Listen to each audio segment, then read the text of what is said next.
Kopi sekarang telah menjadi minuman yang sangat populer di berbagai kalangan, mulai dari orang tua hingga anak muda. Hal ini terbukti dengan banyaknya kedai kopi di berbagai tempat. Bahkan, bagi sebagian orang, kopi menjadi minuman yang harus dikonsumsi setiap hari. Kopi juga merupakan salah satu komoditas di dunia yang dibudidayakan di lebih dari 50 negara. Lalu, sejak kapan kopi ditemukan? Era penemuan biji kopi dimulai sekitar tahun 800 sebelum Masehi. Pada saat itu, banyak orang di benua Afrika, terutama bangsa Ethiopia, mengkonsumsi biji kopi yang dicampurkan dengan lemak hewan dan anggur untuk memenuhi kebutuhan protein dan energi tubuh. Penemuan kopi sebetulnya terjadi secara tidak sengaja. Ketika seorang pengembala bernama Khalid, yang mana seorang penduduk Kekaisaran Ethiopia, sedang mengamati kawanan kambing gembalaannya yang tetap terjaga hingga setelah matahari terbenam karena memakan sejenis buah beri, yang mana buah itu adalah kopi. Menyadari hal itu, ia pun mencoba memasak dan memakannya, dan ternyata buah beri tadi memberikan efek yang sama pada dirinya. Hal ini kemudian menjadi kebiasaan penduduk sekitar dan menyebar ke berbagai negara di Afrika. Beberapa ratus tahun kemudian, biji kopi dibawa melewati Laut Merah dan tiba di Arab. Bangsa Arab yang memiliki peradaban yang lebih maju daripada bangsa Afrika saat itu menemukan metode baru untuk menikmati kopi. Tidak hanya memasak biji kopi, mereka juga merebus kopi untuk diambil sarinya. Pada abad ke-13, umat Islam banyak mengonsumsi kopi sebagai minuman penambah energi saat beribadah di malam hari.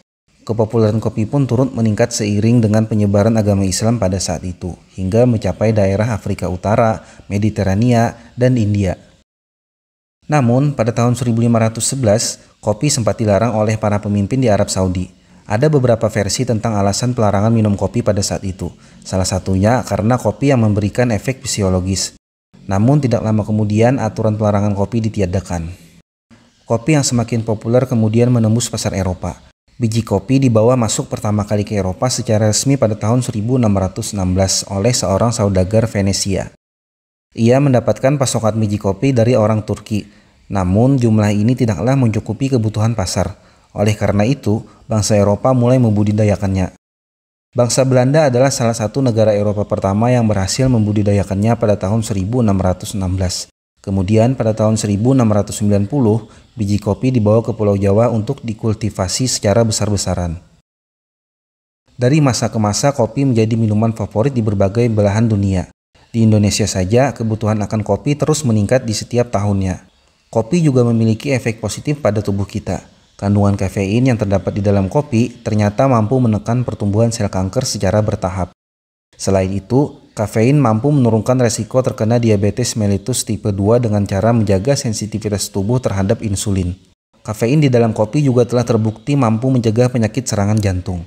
Pada beberapa kasus, konsumsi kopi juga dapat membuat tubuh tetap terjaga dan meningkatkan konsentrasi walau tidak signifikan. Tapi yang harus diingat, janganlah mengkonsumsi kopi secara berlebihan, karena justru malah menimbulkan efek negatif pada tubuh kita. Jadi, sudahkah kalian ngopi hari ini? Terima kasih untuk kalian yang sudah menonton, dan yang terakhir, have a nice day untuk kalian semua.